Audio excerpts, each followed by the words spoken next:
UP board class 8 की जो math है उसमें हम पढ़ रहे हैं चैप्टर नंबर 1 जिसका नाम है परिमेय संख्याएं।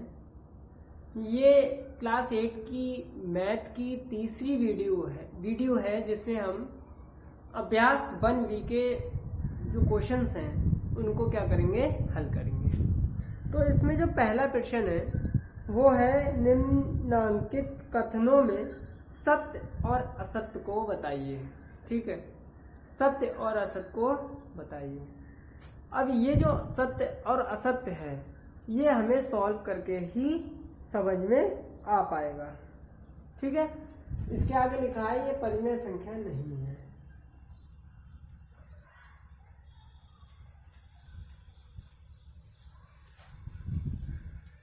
अब हमें ये दोनों प्रश्न हमें दे रखे हैं, इसके और भी पार्ट हैं वो अभी हम करेंगे। फिलहाल तो ये 2 से स्टार्ट करते हैं।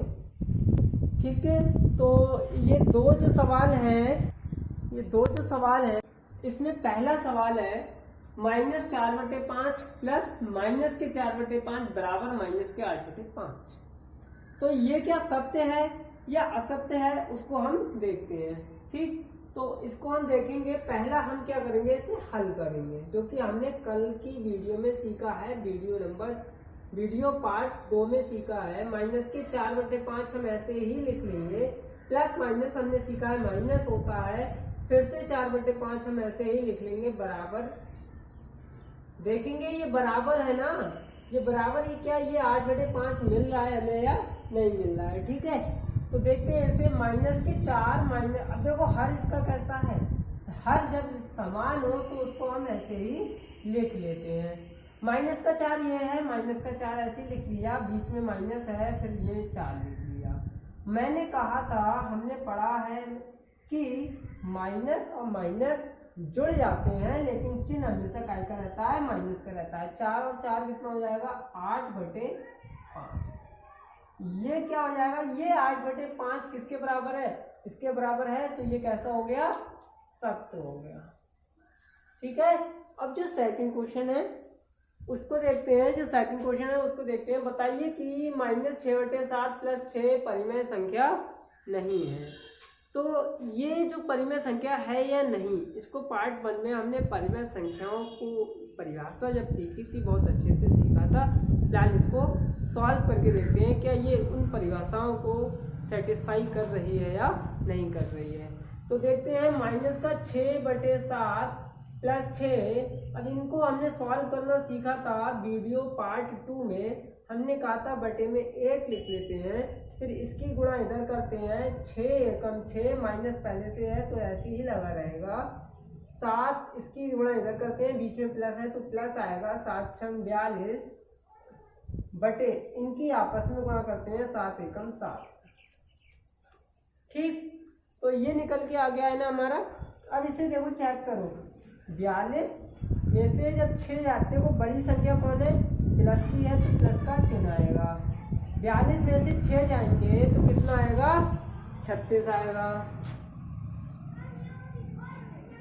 ठीक, बटे 7। अब देखो ये भी पूर्णांक है, ये भी पूर्णांक है, तो ये कैसी है, परिमेय संख्या है। लेकिन ये लोग क्या कह रहे हैं, परिमेय संख्या नहीं है, तो ये कैसा हो जाएगा, असत्य हो जाएगा। ये तो परिमेय संख्या है ना, और ये कह रहे हैं नहीं है, तो ये कैसा हो जाएगा, असत्य हो जाएगा। आप लोग इसे नोट कीजिए, फिर हम अपने नेक्स्ट क्वेश्चन को करते हैं। अभ्यास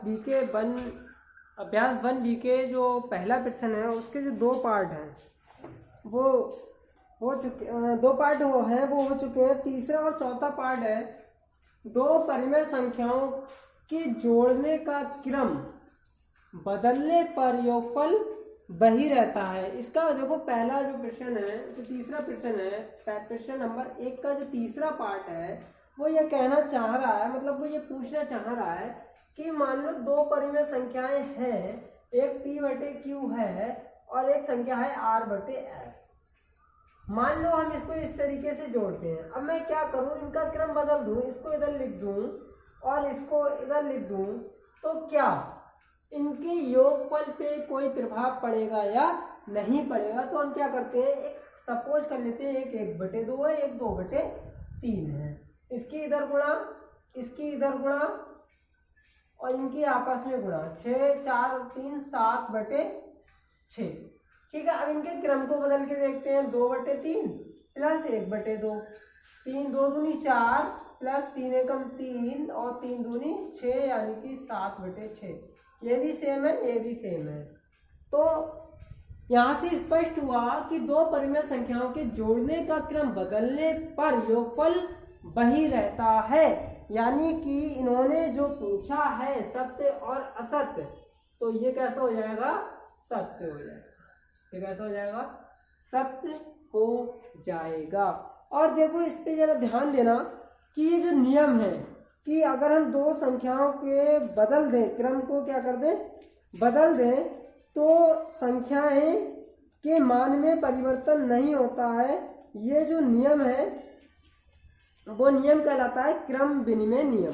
ठीक है, याद रखना है। यानी कि जो ये पूछा गया है वो कौन सा नियम है? क्रम विनिमय नियम है। और ये जो पूछा गया है ये योग का सहचार्य नियम है। इसमें क्या है, अब यहाँ पे हमने दो संख्याएं ले ली है, यहाँ पे एक संख्या और ले लें, फिर उनको जोड़े तो हमेशा क्या आएगा? परिमेय संख्या ही आएगी। इन्होंने क्या लिखा है? योगफल परिमेय संख्या नहीं होती है, तो ये कैसा हो जाएगा? असत्य हो जाएगा। हमेशा क्या आती है? परिमेय संख्या ही आती है। ठीक, तो ये वाला तीसरा पार्ट, चौथा पार्ट एग्जाम्पल के रूप में हम समझ चुके हैं। अब हमें पढ़ना है क्वेश्चन नंबर 2। क्वेश्चन नंबर 2 है जो वो बोल रहा है, हमसे पूछ रहा है कि परिमेय संख्याओं को जोड़कर बताइए कि योगफल परिमेय संख्या है या नहीं है। ठीक, तो हम क्या करें, इनको जोड़ के बताना है कि परिमेय संख्या का योगफल जो है वो परिमेय संख्या है या नहीं है। तो हम क्या करेंगे, देखो पहला सवाल ले लेंगे, उठा लेंगे यहाँ से। जोड़ने को कह रहा है तो -3/4 प्लस 3 करेंगे। इसे हम ब्रैकेट को हटाएंगे, +3, यहाँ बटे में 1 लिख लेंगे। वही तरीका, इसकी इधर गुणा, 3 एकम 3 प्लस है बीच में तो प्लस, 4 3 12 बटे आ जाएगा 4 एक, फिर इनकी आपस में होती है 4 एकम 4। ये हो जाएगा ना। अब देखो यहाँ पे जगह नहीं है नीचे, तो मैं यहाँ कर रहा हूँ, आपको नीचे ही करना है। यहाँ पे देखो एक प्लस का है और एक माइनस का है। जब एक प्लस का हो एक माइनस का हो तो हम क्या करते हैं? घटा देते हैं। और चिन्ह जो प्लस माइनस वाला है वो चिन्ह वो आता है, वह चिन्ह आता है जो संख्या बड़ी होती है। तो बड़ी प्लस की है तो चिन्ह क्या आ जाएगा? प्लस का आ जाएगा। और 12 में से 3 जाएंगे, बचेंगे 9/4। अब ये देखो P/Q के रूप में है, परिमेय संख्या की परिभाषा यही तो होती है। 9 भी पूर्णांक है, 4 भी पूर्णांक है, तो ये परिमेय संख्या है। ये हो जाएगा हमारा प्लस के 9/4 परिमेय संख्या है, परिमेय संख्या है। ठीक, तो ये जो पहला प्रश्न है इसका ये आंसर निकल के आ गया कि ये परिमेय संख्या है। ठीक है, अब जो क्वेश्चन नंबर 2 है उसका जो सेकंड पार्ट है, दूसरा पार्ट है, -1 और -2/3 को जोड़ के बताना है हमें परिमेय संख्या है या नहीं है। तो पहले आप इसको नोट कर लीजिए अपनी कॉपी में, उसके बाद हम जो है सेकंड क्वेश्चन को करते हैं। ठीक है, अब देखो ये सेकंड क्वेश्चन है उसको हल कर रहे हैं हम। योगफल बताना है ना, तो योगफल के लिए हमें क्या करना पड़ेगा? दोनों को जोड़ना पड़ेगा। और मैंने ये बताया है कि माइनस की संख्या प्लस के साथ हमेशा ब्रैकेट में लिखें, जिससे कि गुणा करने में हमें कभी भी कोई भी तकलीफ ना हो, मतलब गलतियां ना हो। तो ये माइनस का 1 है, इसको ऐसे लिख देंगे, इसके बटे में हम 1 लिख सकते हैं। ये प्लस हो जाएगा। अब ये प्लस और माइनस हमें अपने पढ़ा है, प्लस और माइनस हमेशा क्या होता है? माइनस ही होता है। 2/3 ये हो जाएगा ये। ठीक है, अब देखो ये हर कैसे है, इसके असमान है, तो तिरछी गुणा वाला मेथड मुझे सरल लगता है, वही करेंगे। इसकी इधर गुणा, मतलब पहले इसकी इधर गुणा, इसकी इधर, इसकी इधर, तो माइनस चिन्ह ऐसा ही रहेगा, 3 एकम 3। सही है, बीच में क्या है? माइनस है, तो ये माइनस आ जाएगा। 1 दूनी 2 बटे 3 एकम 3। माइनस माइनस वाली क्या हो जाती है? जुड़ जाती है। माइनस माइनस वाली जुड़ जाती है। चिन्ह हमेशा क्या आता है? माइनस का आता है। देखो 5 भी पूर्णांक है, 3 भी पूर्णांक है, लेकिन ये परिमेय संख्या है क्योंकि 5 और 3 दोनों क्या है, पूर्णांक है, तो ये क्या है, परिमेय संख्या है।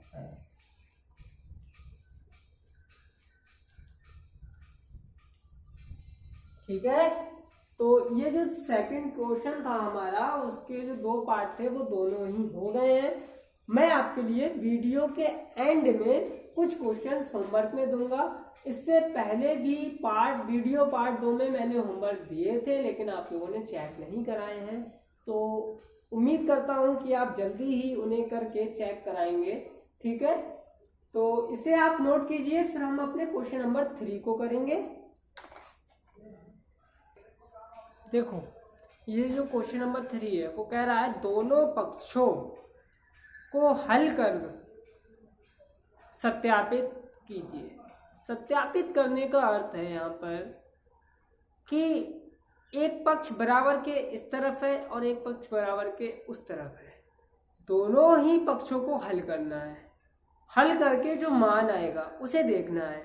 यदि दोनों ही पक्ष में हल करने के बाद आंसर एक सा आ रहा है तो ये क्या हो जाएगा, सत्यापन हो जाएगा, और एक सा नहीं आ रहा है तो ये जो सत्यापन है वो कैसा हो जाएगा, गलत हो जाएगा। सत्यापित करने का मतलब होता है कि बराबर के एक तरफ वाली संख्या का मान बराबर के दूसरी तरफ वाली संख्या के मान के कैसे होती हैं, बराबर होती हैं। ठीक है, तो इसको हम स्टार्ट करते हैं, कैसे करना है। इसके 4 पार्ट हैं। क्वेश्चन नंबर 3 में सवालों की संख्या 4 है, जिसमें ये पहला सवाल है। पहले सवाल को हल करते हैं, फिर देखते हैं आपके लिए कौन कौन से होमवर्क के लिए सही रहेंगे। ठीक, तो स्टार्ट करते हैं इसे।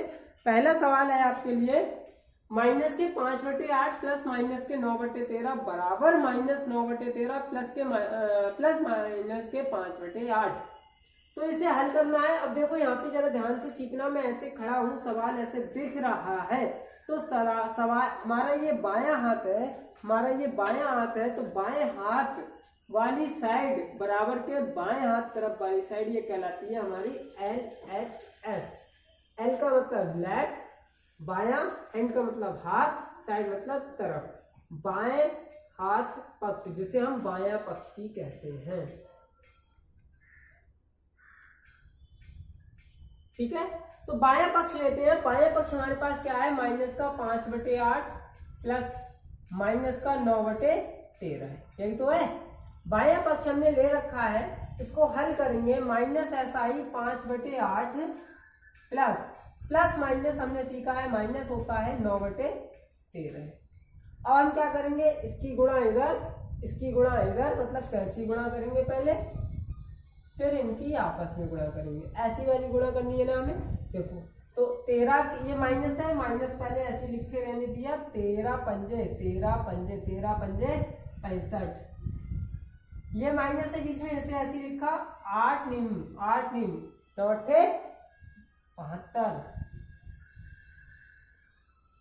और इनकी आपस में गुणा 13 गुणा 8, या फिर 8 गुणा 13 भी लिख सकते हैं। ठीक है, तो माइनस के 65 माइनस के 72 ये क्या हो जाएंगे, ये जुड़ जाएंगे। क्यों जुड़ जाएंगे, क्योंकि चिन्ह एक से हैं। तो 5 और 2 7 और 7 6 13 बटे 8 3 24 के 4 हासिल लगे 2, 8 1 8 तो 10, तो माइनस, ये हमारा क्या आ रहा है, बायां पक्ष आ रहा है। बायां पक्ष का मतलब LHS आ रहा है, माइनस का 137/104। अब हम क्या करेंगे, अब हम देखेंगे, ये हमारे सीधे हाथ की तरफ है, तो हम देखेंगे दायां पक्ष, यानी कि हम इसे इंग्लिश में कहते हैं राइट हैंड साइड, इंग्लिश में कहेंगे दायां पक्ष। सही है, दायां पक्ष देखेंगे। दाएं पक्ष में हमारे पास है माइनस का 9/13 प्लस का minus 5/8, minus 9/13 plus minus 5/8 minus, अब देखो इसकी इधर गुणा 9 8 72, माइनस ऐसे लिखेंगे, माइनस है बीच में, 13 पंजे 65 बटे 13 8 इधर गुणा किया हमने 104। सही है, देख लो इसे, अब इसको जोड़ेंगे तो कितना आएगा, माइनस का 137/100। ठीक है, अब देखो जरा यहाँ से ध्यान से, ये वाला LHS है, ये वाला RHS है, दोनों कैसे हैं, एक से हैं, तो ये क्या हो गया, सत्यापन हो गया, सत्यापित। क्या लिखेंगे, सत्यापित, ये सत्यापित हो गया। ठीक, अब ये जो तीसरे क्वेश्चन का जो पहला पार्ट था वो कंप्लीट हो गया है। अब आप क्या करें, इसको नोट करें, फिर हम देखते हैं आपके लिए सेकंड होमवर्क में देंगे, थर्ड वाला हम कल की वीडियो में अपलोड करेंगे। तो आपके लिए अब इतना काम है कि आप इसे अभी नोट करें, फिर मैं आपको होमवर्क देता हूँ, उसे घर पे करें और व्हाट्सएप नंबर पर चेक कराएं। ओके, फिलहाल नोट कीजिए। देखो ये अभ्यास 1B का तीसरे क्वेश्चन का दूसरा पार्ट है जो कि आपके लिए होमवर्क में दिया जा रहा है, तो आप इसे होमवर्क में करें। और अगर आपको समझ में नहीं आ रहा है तो आपको पता है व्हाट्सएप नंबर पे आपको पूछना है, आपको इसका सॉल्यूशन मतलब इसको पूरी अच्छी तरीके से समझाने की कोशिश की जाएगी। आप अपना होमवर्क करें, चेक कराएं, इसी उम्मीद के साथ अब हम मिलते हैं अपने वीडियो पार्ट 4 में। ठीक, ओके।